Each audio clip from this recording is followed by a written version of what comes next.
Hello and welcome. Welcome to the Dr. Grant Show.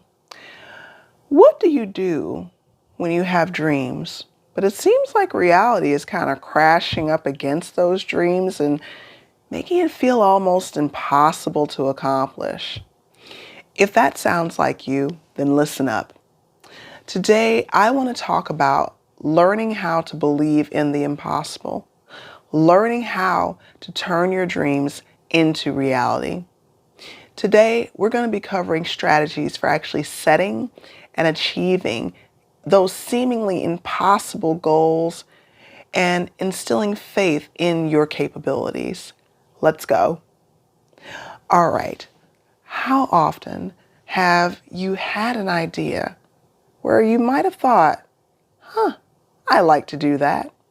Maybe you read a book about something. Maybe you heard an inspirational speech or sermon and a thought began to crawl into your head a little bit and beckon you, saying, I wonder what would happen if you did that. And maybe you got all riled up and said, yeah, let's do it, until you begin the research.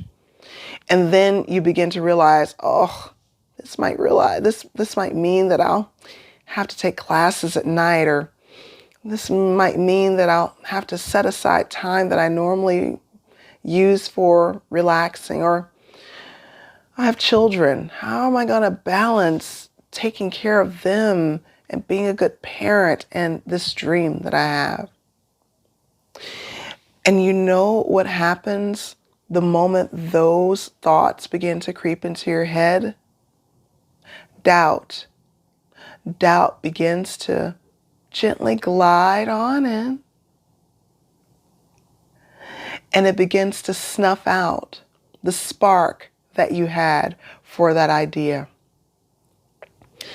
How do we begin to reduce doubt's attractive pull? Or maybe you might be one of those people that extinguishes your idea because you say, hey, I am just being a realist here. I don't have time for that fancy idea and spending time. Who was I even thinking I was in the first place anyway? We have to get to the point of eliminating the doubt. Now, how do we do that?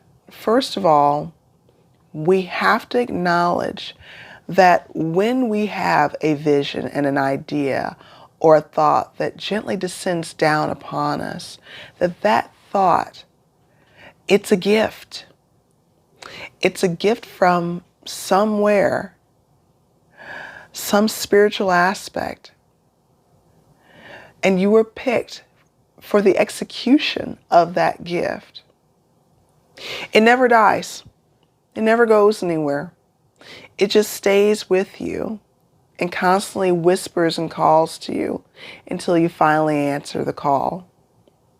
So, with us having that knowledge, with us knowing that this thought that I had, this idea that I had, maybe I am the only person that can execute on this. Now, what do?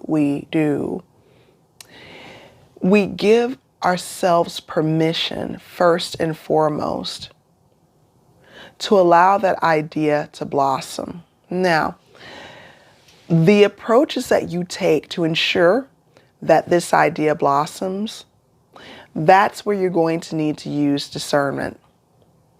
If who you have around you are the type of people that when you tell them an idea, maybe it's a good idea, but they immediately cast shadows of doubt in you by saying, yeah, that's good for someone else, then maybe you'll need to nurture this idea and execute it on your own, almost like a small child that's been born. You nurture it, you protect it, you keep it from harm. You feed it skills, you feed it nourishment until it is able to take those first wobbly steps. Do the same thing with a dream and an idea that you have, if you're surrounded by people that you don't feel comfortable confiding in because of past track records and histories. Nurture your idea. Set aside time. Use your phone. Use the timer on your phone where you allocate time to investigate this idea and how to do it. Get it set in your mind that I wonder what would happen if I executed this idea and I couldn't fail. Ask yourself that for the next time you have an idea or a dream.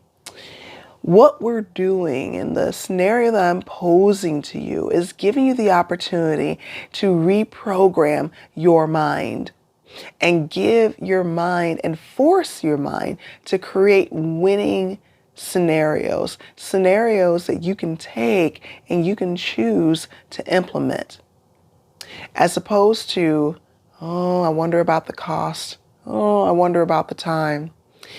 If you allow your mind to drift in that direction, the solutions that are provided, but it's almost like they're provided under duress. They're kind of murky at best. And the implementation of these solutions becomes somewhat flawed because we're implementing it, but it's almost like driving a car with the parking brake on. When you implement certain ideas that have been gifted to you, you need to go into it without that parking brake on. Give yourself permission to implement it, and also give yourself permission to allow yourself to be transformed in this process. When you do that, by starting out, setting a timer, for example, on your phone. Let's say you're going to work on this idea for just 10 minutes every day, or 10 minutes 3 times a week. Visualize yourself before you go to bed that night, looking at your day and how it normally conducts itself, but then inserting that 10 minutes into your idea, even if it's just thinking about the idea and how to execute it and what skills you need to feed it in order for it to come into fruition next. Who might be your starting lineup of people that you perhaps would want to talk to?